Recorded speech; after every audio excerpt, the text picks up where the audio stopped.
Hi అండి. ఇంట్లోనే ఫ్రెష్‌గా కసూరి మేతిని ఎలా ప్రిపేర్ చేసుకోవాలో చాలా సింపుల్‌గా చూపిస్తాను. మనం వండుకునే ఫుడ్ టేస్ట్‌గా ఉండాలి, మనం హెల్తీగా ఉండాలి అన్న రోజు వంటకాల్లో కసూరి మేతి చాలా ఇంపార్టెంట్. ఇంట్లో ఒక్కసారి ప్రిపేర్ చేసుకొని చక్కగా దీన్ని మనం నిల్వ చేసుకొని కూడా అంటే స్టోర్ చేసుకొని యూజ్ చేసుకోవచ్చు. ఇందులో మనకి కాల్షియం ఉంటుంది, ఐరన్, విటమిన్ సి అలాగే ఎన్నో పోషకాలు ఉంటాయి. యాంటీ ఇన్‌ఫ్లమేటరీ గుణాలు కూడా ఉంటాయి. మనలో కొంతమందికి అయితే మొటిమలు ఎక్కువగా ఉంటాయి కదా, మొటిమల వల్ల వచ్చే నల్లటి వలయాలు కూడా పోకుండా ఉంటాయి. మనకి మెంతికూరలో ఏంటి అంటే విటమిన్ సి ఉంటుంది, అలాగే ఐరన్ కూడా ఎక్కువగా ఉంటుంది.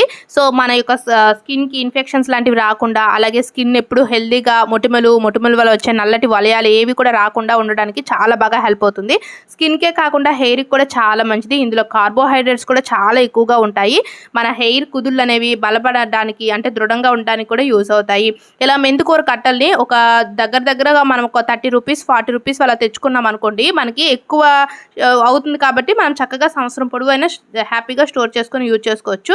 ఇలా మెంతికూర కట్టలను తెచ్చుకొని వేలుని కట్ చేసి మంచిగా వాష్ చేసేసి ఇలా వాటర్లోనే 2-3 సార్లు మంచిగా కడిగి తర్వాత ఏదైనా ఒక క్లాత్ పైన ఇలా ఫ్యాన్ కిందనే మనం ఈ విధంగా స్టెయిన్ చేసుకోవాలి. ఇది చక్కగా డ్రై అయిపోతుంది. ఒక 3 అవర్స్ పాటు ఫ్యాన్ కింద చక్కగా డ్రై అయిపోయిన తర్వాత ఒక ప్లేట్లో వేసి ఒక 1 అవర్ పాటు ఎండలో పెట్టుకున్నాం అనుకోండి, మనకి ఇలా స్మాష్ చేస్తే పొడిలాగా రెడీ అవుతుంది. సో మనకి కసూరి మేతి అయితే రెడీ అయిపోయింది. ఇప్పుడు మనం వంటలు వండేటప్పుడు కరివేపాకు ప్లేస్లో యూజ్ చేసుకుంటే చాలా బాగుంటుంది. మనకు ఆ ఫ్లేవర్ అయినా టేస్ట్ అయినా అసలు చాలా బాగుంటుంది.